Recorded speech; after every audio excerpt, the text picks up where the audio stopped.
Welcome to Pathshala. Today we will learn about relative motion.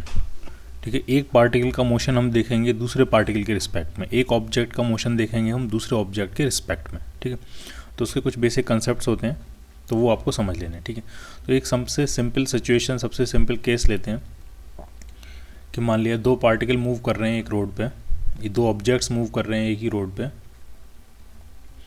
ये मान लिया इस तरफ मूव कर रहे हैं v1 की स्पीड से, और ये इस तरफ मूव कर रहा है v2 की स्पीड से, और इनके बीच का अभी जो सेपरेशन दिया है वो मान लिया दिया है s मीटर्स। एक ही लाइन के अलॉन्ग मूव कर रहे हैं बट अपोजिट डायरेक्शन मूव कर रहे हैं।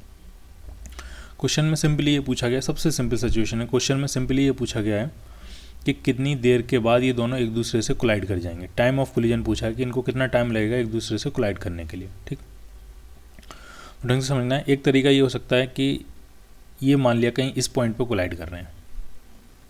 ठीक, तो t इक्वल टू 0 पे ये यहाँ पे था, कितनी स्पीड से मूव कर रहा है v1 की स्पीड से, और t इक्वल टू 0 पे ये वाला ऑब्जेक्ट यहाँ पे था और ये कितनी स्पीड से मूव कर रहा है v2 की स्पीड से।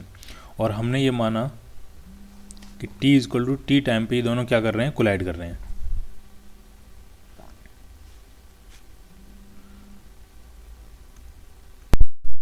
तो t equal to t time पे कोलिजन होना है, तो दोनों पार्टिकल्स को, दोनों ऑब्जेक्ट्स को एक ही पॉइंट पे आ जाना है t equal to t time पे। तो इसने जितनी डिस्टेंस ट्रेवल की होगी और इसने जितनी डिस्टेंस ट्रेवल की होगी, दोनों की डिस्टेंस का सम कितना होना चाहिए, s।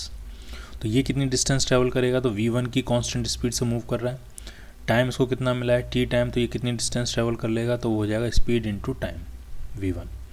ये कितनी डिस्टेंस ट्रैवल करेगा, तो ये v2 की स्पीड से इस तरफ मूव कर रहा है, इसको भी टाइम t मिला है, तो ये कितनी डिस्टेंस ट्रैवल कर लेगा, v2 into T. Total distance कितनी होगी, तो वो होगी v1t प्लस v2t, और वो किसके बराबर होनी चाहिए, s के बराबर। v1t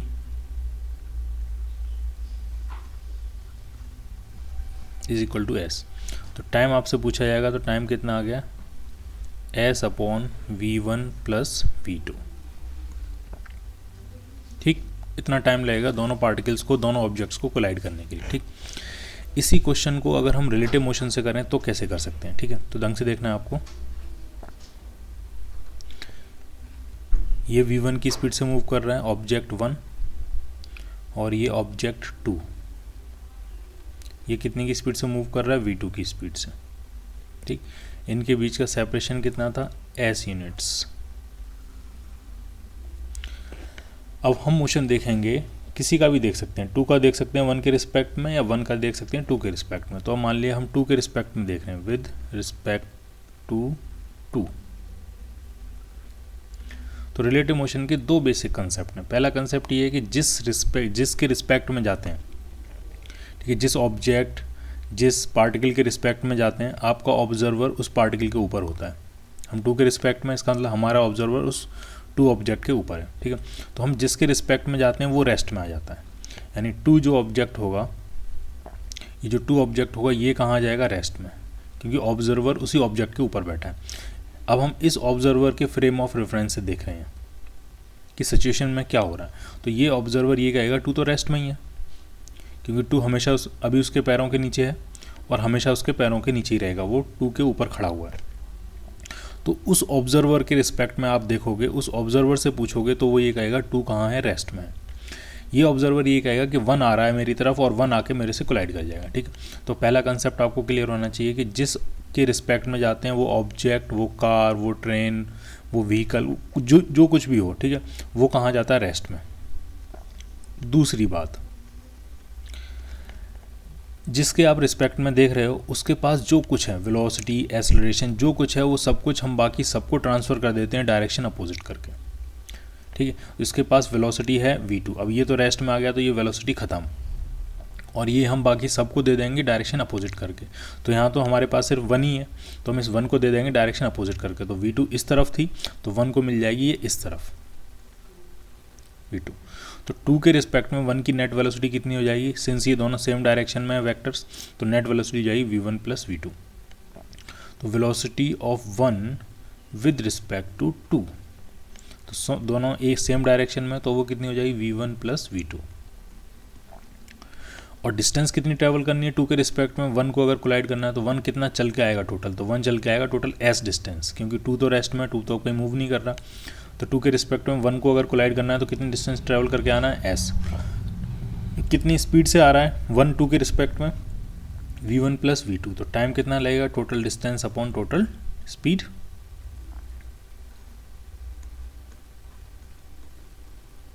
तो इतना टाइम लगेगा, ठीक है। तो चाहे आप एब्सोल्यूट मोशन कंसीडर करके निकालो या रिलेटिव मोशन कंसीडर करके निकालो, टाइम जो होगा वो सेम ही होगा। और रिलेटिव मोशन में रिलेटिव मोशन का सबसे ज़्यादा यूज़ हम करते हैं टाइम निकालने में, ठीक है। अब हम ये सोचें कि डिस्टेंस कितनी ट्रैवल की होगी वन ने, तो वो एस ट्रैवल की होगी, लेकिन वो टू के रिस्पेक्ट में। एक्चुअली डिस्टेंस जो ट्रैवल की है वन ने वो एस नहीं ट्रैवल की होगी। एब्सोल्यूट फ्रेम में अगर आप देखो, ग्राउंड के रिस्पेक्ट में देखोगे तो एस नहीं ट्रैवल की होगी। वन ने कितनी डिस्टेंस ट्रैवल की होगी, तो वन सिर्फ कहीं यहाँ तक आया होगा।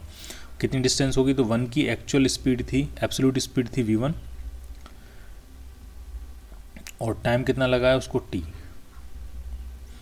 टी की वैल्यू अगर आप पुट कर दोगे तो आ जाएगा v1s upon v1 plus v2। तो ये डिस्टेंस ट्रैवल की है वन ने किसके रिस्पेक्ट में, अर्थ के रिस्पेक्ट में। टू ने कितनी डिस्टेंस ट्रैवल की होगी अर्थ के रिस्पेक्ट में, तो टू अर्थ के रिस्पेक्ट में कितनी स्पीड से मूव कर रहा था, v2 स्पीड से, और टाइम कितना लगा s upon v1 plus v2। तो टू ने जो डिस्टेंस ट्रैवल की होगी वो हो जाएगी v2 इंटू टी, यानी v2s upon v1 plus v2। ये डिस्टेंस किसने ट्रैवल की है, टू ने ट्रैवल की है, किसके रिस्पेक्ट में, अर्थ के रिस्पेक्ट में। क्लियर। अब जरा आगे बढ़ते हैं। केस 2, सिचुएशन को थोड़ा सा कॉम्प्लिकेटेड करते हैं। फिर से वही सिचुएशन है लेकिन थोड़ी सी कॉम्प्लिकेटेड है। ये ऑब्जेक्ट 1 है, ये ऑब्जेक्ट 2 है, इन दोनों के बीच का सेपरेशन वही पुराना s। तो अभी हम देख रहे हैं केस 2, 1 और 2 के बीच में जो डिस्टेंस है वो कितनी है s, ठीक। 1 के पास इस तरफ वेलोसिटी थी, इनिशियल वेलोसिटी थी u1, और एसलेशन मान लिया इसी तरफ था, इनिशियल वेलोसिटी थी u1 और एसलेशन था a1। 2 के पास मान लिया इनिशियल वेलोसिटी इस तरफ थी u2 और एसलेशन मान लिया इस तरफ था a2, ठीक है। कुछ चीज़ें क्वेश्चन में दे रखी थी जैसे कि a1 is greater than a2, ये कंडीशन क्वेश्चन में ऑलरेडी दे रखी थी। अब आपसे पूछा गया है कि अब आपको बताना है कि इसमें कितना टाइम लगेगा इनको कोलाइड होने में। तो फिर से हम रिलेटिव मोशन से डील करेंगे। किसके रिस्पेक्ट में चलते हैं, मान लिया इस बार हम 1 के रिस्पेक्ट में चलते हैं, विद रिस्पेक्ट टू 1। तो पहला काम क्या होता है, पहला स्टेप क्या होता है कि जिसके रिस्पेक्ट में जाते हैं, ऑब्जर्वर वहीं होता है आपका। तो पहला काम क्या होता है कि हम जिसके रिस्पेक्ट में जाते हैं वो कहाँ जाता है, रेस्ट में। तो 1 तो कहाँ गया आपका, रेस्ट में। दूसरा काम क्या होता है कि 1 के पास जो कुछ भी होता है, वेलोसिटी, एक्सेलरेशन, सब कुछ हम बाकी सबको ट्रांसफ़र कर देते हैं, बट डायरेक्शन अपोजिट करके। तो यहाँ तो हमारे पास सिर्फ एक ही है ऑब्जेक्ट, तो वेलोसिटी हम इस यहाँ से ख़त्म करके इसको दे देंगे डायरेक्शन अपोजिट करके, यानी इस तरफ इसको एक वेलोसिटी और मिल जाएगी, क्या नाम होगा उसका, u1। एक्सेलरेशन भी इस तरफ देंगे, एक्सेलरेशन भी ट्रांसफ़र कर देंगे डायरेक्शन अपोजिट करके, तो ये एक्सेलरेशन से यहाँ से ख़त्म हो जाएगा और इसको इस तरफ मिलेगा एक्सेलरेशन a1, ठीक। तो 1 के रिस्पेक्ट में अगर हम देखेंगे तो 1 तो आपका कहाँ जाएगा, रेस्ट में, और 1 के रिस्पेक्ट में 2 के पास वेलोसिटी कितनी होगी, तो ये दोनों वेलोसिटी वेक्टर एक ही डायरेक्शन में है, तो ये एडअप हो जाएंगे, नेट वेलोसिटी हो जाएगी u1 plus u2। Acceleration opposite direction में, तो नेट एक्सेलरेशन होगा, सिंस a1 बड़ा है आपका, तो नेट एक्सेलरेशन होगा a1 माइनस a2। तो नेट एक्सेलरेशन इस डायरेक्शन में होगा क्योंकि a1 की वैल्यू बड़ी है, तो वो कितना होगा, a1 माइनस a2। तो अब पूछा है टाइम कितना लगेगा, ठीक। तो अगर 2 और 1 के बीच में कोलिजन होना है तो 1 के रिस्पेक्ट में, 1 तो रेस्ट में आ गया, तो 2 को कितना आगे चल के आना पड़ेगा, अगर 1 के साथ कोलाइड करना है तो 2 को कितना डिस्टेंस चल के आना पड़ेगा, s। टाइम कितना लगेगा, ये t हमसे पूछा गया। तो इक्वेशन क्या बनेगी, s is equal to ut plus half at square. सब कुछ कर रहे हैं 1 के रिस्पेक्ट में, तो कितनी डिस्टेंस ट्रेवल करेगा, 2s। कितनी इनिशियल वेलोसिटी है 2 की 1 के रिस्पेक्ट में, तो वो है u1 प्लस u2, और कितना एक्सेलरेशन है a1 माइनस a2।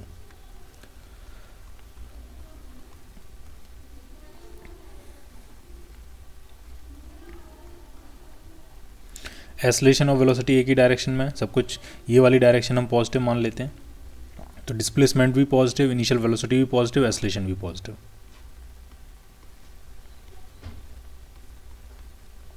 तो ये क्वाड्रेटिक इक्वेशन बनेगी। जब एक्चुअल क्वेश्चन होगा तो उसमें एक्चुअल वैल्यूज होंगी, तो क्वाड्रेटिक इक्वेशन सॉल्व करके हम वो टाइम फाइंड कर लेंगे जब 2 1 से कोलाइड कर जाएगा। क्लियर। तो रिलेटिव मोशन में सिर्फ आपको दो चीज़ देखनी होती हैं। पहली चीज़ किसके रिस्पेक्ट में जाना है, जिसके रिस्पेक्ट में जाना है वो रेस्ट में आ जाएगा। दूसरी चीज़ जो जिसके रिस्पेक्ट में हम गए हैं वो तो रेस्ट में आ गया, तो उसका सब कुछ वेलोसिटी और एक्सेलरेशन हम बाकी सबको ट्रांसफ़र कर देते हैं, बट डायरेक्शन अपोजिट करके। क्लियर। ठीक है। अब हम प्रोजेक्टाइल मोशन देख रहे हैं, सॉरी, अब हम रिलेटिव मोशन देख रहे हैं प्रोजेक्टाइल के केस में।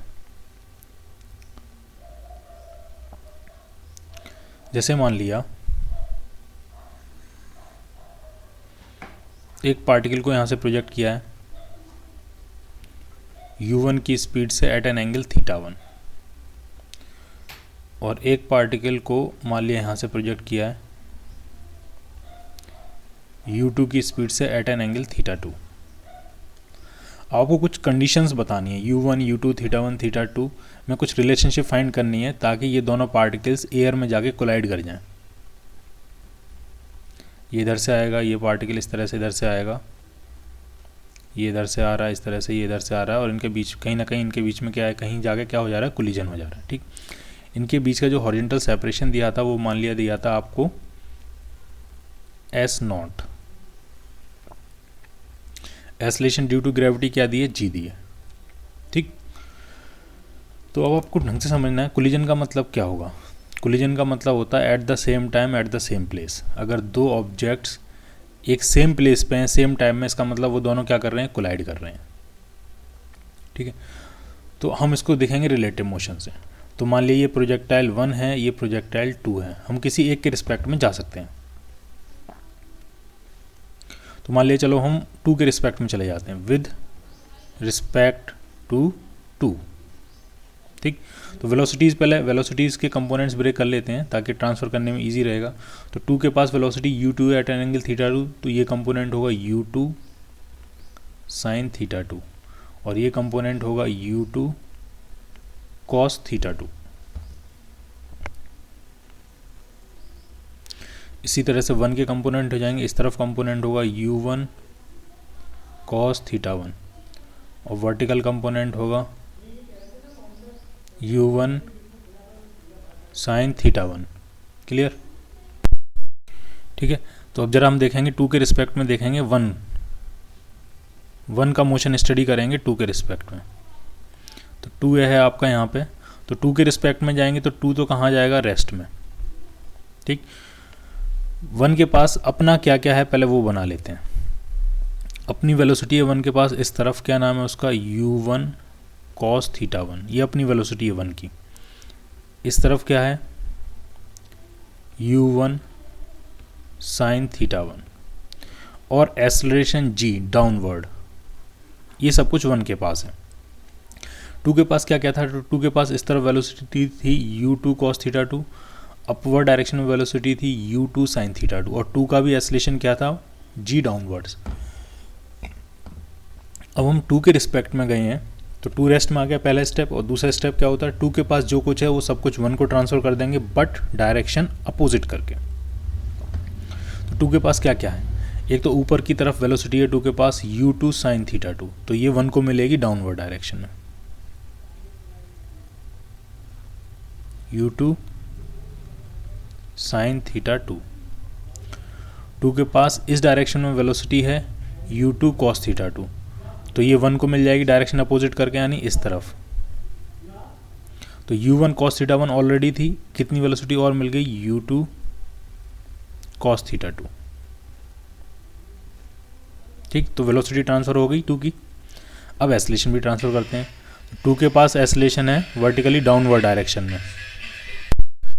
ठीक है। तो एक्सेलरेशन अब हम ट्रांसफ़र करेंगे, तो 2 का एक्सेलरेशन था g डाउनवर्ड, अब 2 रेस्ट में आ गया, 2 का एक्सेलरेशन 1 को मिलेगा अपवर्ड डायरेक्शन, अपोजिट डायरेक्शन में ट्रांसफ़र कर देते हैं। तो 2 के रिस्पेक्ट में जब ऑब्जर्वर आपका 2 पार्टिकल के ऊपर बैठा हुआ है तो 2 के रिस्पेक्ट में 1 के पास ये इतना सब कुछ होगा। अब आप ज़रा देखो, इसमें गौर वाली इंपॉर्टेंट बात यह है कि 2 के रिस्पेक्ट में 1 का एक्सेलरेशन कितना है। तो 1 के पास अपना एक्सेलरेशन था g डाउनवर्ड, 2 का एक्सेलरेशन मिल गया g अपवर्ड, तो नेट एक्सेलरेशन हो गया 0। यानी 2 के रिस्पेक्ट में 1 का एक्सेलरेशन 0 है, यानी 2 के रिस्पेक्ट में 1 का मोशन होगा कांस्टेंट वेलोसिटी से मोशन, ठीक है। यानी 1 की वेलोसिटी जो होगी 2 के रिस्पेक्ट में वो हमेशा क्या रहेगी, कांस्टेंट। तो ये आपको इंपॉर्टेंट पॉइंट है, ये ध्यान रखना है कि एक प्रोजेक्टाइल के रिस्पेक्ट में दूसरे प्रोजेक्टाइल का जो मोशन होता है वो कांस्टेंट वेलोसिटी का मोशन होता है। कांस्टेंट वेलोसिटी का मतलब हुआ स्ट्रेट लाइन मोशन होगा, क्योंकि अगर वेलोसिटी कांस्टेंट है तो वेलोसिटी में मैग्नीट्यूड भी होता है और डायरेक्शन भी होती है। अगर वेलोसिटी कांस्टेंट है तो मैग्नीट्यूड भी कांस्टेंट होगा और डायरेक्शन भी कांस्टेंट होगी। डायरेक्शन कांस्टेंट का मतलब क्या हुआ, मोशन कैसा होगा, स्ट्रेट लाइन मोशन होगा, ठीक है। तो 2 के रिस्पेक्ट में एक प्रोजेक्टाइल के रिस्पेक्ट में हमेशा दूसरे प्रोजेक्टाइल का मोशन हमेशा कैसा होता है, स्ट्रेट लाइन कांस्टेंट वेलोसिटी से मोशन होता है। एक प्रोजेक्टाइल के रिस्पेक्ट में दूसरे प्रोजेक्टाइल का एक्सेलरेशन हमेशा क्या होता है, 0 होता है, ठीक। अब जरा देखते हैं, हमें वो टाइम फाइंड करना है जब 1 2 से कोलाइड कर जाएगा। तो अब मुझे अगर बताओ कि 1 अगर 2 से कोलाइड करने जा रहा है तो 2 तो रेस्ट में 2 के रिस्पेक्ट में सब कुछ देख रहे हैं, तो 1 2 से तभी कोलाइड करेगा जब 1 का मोशन 2 के रिस्पेक्ट में ऐसा हो, स्ट्रेट लाइन, और ये डायरेक्ट आके किससे हिट कर जाए, 2 से जाके हिट कर जाए। तो वो तभी पॉसिबल है जब 1 की वर्टिकल वेलोसिटी 2 के रिस्पेक्ट में 0 हो, यानी u1 sin θ1 u2 sin θ2 को एग्जैक्टली कैंसिल आउट कर दे। तो कोलिजन के लिए पहली कंडीशन क्या आई कि u1 sin θ1 जो होगा वो किसके बराबर होना चाहिए, u2 sin θ2 के बराबर। तो आपको पहली कंडीशन मिल गई कि अगर दोनों प्रोजेक्टाइल कोलाइड करना चाहते हैं तो पहली कंडीशन ये होनी चाहिए u1 sin θ1 must be equal to u2 sin θ2, ठीक। दूसरी कंडीशन या हम ऐसा कह सकते हैं टाइम, कितना टाइम लगेगा उसको कोलाइड होने के लिए। तो टाइम जो होगा, कितनी डिस्टेंस ट्रैवल करेगा 1 अगर 2 से कोलाइड करना चाहता है, तो वो डिस्टेंस दी है s0, और कितनी स्पीड है 1 की 2 के रिस्पेक्ट में 2 की तरफ कितनी स्पीड है, ये स्पीड, तो वो है u1 cos θ1 plus u2 cos θ2। जो टाइम लगेगा वो हो जाएगा total distance upon total speed, u1 cos θ1 plus u2 cos θ2। इतना टाइम लगेगा कोलिजन होने के लिए, क्लियर। तो तीसरी जो कंडीशन आएगी, ढंग से समझना है, अगर मिड एयर दोनों पार्टिकल्स को कोलाइड करना है तो ये जो टाइम ऑफ कोलिजन है इतने टाइम के बाद दोनों कोलाइड कर जाएंगे। तो दोनों की जो टाइम ऑफ फ्लाइट होनी चाहिए t1 और t2, अगर हम उसको कहें, दोनों प्रोजेक्टाइल्स की जो टाइम ऑफ फ्लाइट होनी चाहिए वो टाइम ऑफ फ्लाइट इस t टाइम से ज़्यादा होनी चाहिए। ऐसा ना हो आपने इसको यहाँ से फेंका है, इसको यहाँ से फेंका है, ऐसा ना हो कोलिजन होने से पहले ही वो ग्राउंड पर गिर जाए, कहीं यहाँ पे या यहाँ पे कहीं भी गिर जाएं, ग्राउंड पे गिर जाएं। मतलब उनके पास इतना टाइम होना चाहिए कि ताकि वो इतना टाइम, ये स्मॉल टी टाइम के बराबर टाइम दे सकें उसको। यानी दोनों पार्टिकल्स का जो टाइम ऑफ फ्लाइट होगा t1 और t2 वो अलग अलग इस स्मॉल टी से क्या होना चाहिए, ज़्यादा होना चाहिए। तो तीसरी जो कंडीशन आ रही है, तीसरी और चौथी, t1 must be greater than t and t2 is also greater than t। t1 कितना होगा, t1 होगा आपका 2u1 sin θ1 बाई जी, ये t से बड़ा होना चाहिए, और t2 होगा 2u2 sin θ2 बाई जी, ये भी t से क्या होना चाहिए, बड़ा होना चाहिए, क्लियर। तो प्रोजेक्टाइल के बेसिक कंसेप्ट्स आपको समझ में आ गए होंगे। सिर्फ दो इंपॉर्टेंट चीज़ें कि जिसके रिस्पेक्ट में जाते हैं वो रेस्ट में आ जाता है, दूसरा उसकी वेलोसिटी एक्सेलरेशन बाकी सबको ट्रांसफ़र कर देते हैं बट डायरेक्शन अपोजिट करके, क्लियर, ठीक है। अगर हम इक्वेशंस के फॉर्मेट में देखें, जैसे मान लिया आपको वेलोसिटी दी है ए की, दी है बी के रिस्पेक्ट में, कुछ भी दी है, 3 वेक्टर फॉर्मेट में अगर हमने लिखी 3i cap plus 4j cap, ये भी समझ लो आप ढंग से इसको।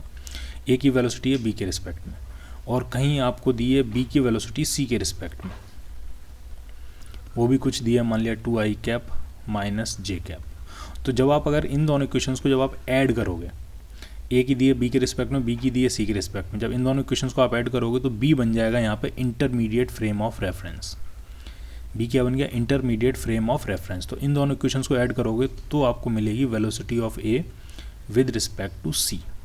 वो कितनी हो जाएगी? तो सिंपली ऐड कर देंगे, ये हो जाएगी 5i cap minus 3j cap. Clear? बहुत सारे क्वेश्चंस में हमको वेलोसिटीज़ जो होंगी वो वेक्टर के फॉर्मेट में लिखनी होंगी, ठीक है, और फिर एक की वेलोसिटी फाइंड करनी होगी किसी दूसरे के रिस्पेक्ट में, तो हम इस तरह से उनको यूज़ करेंगे।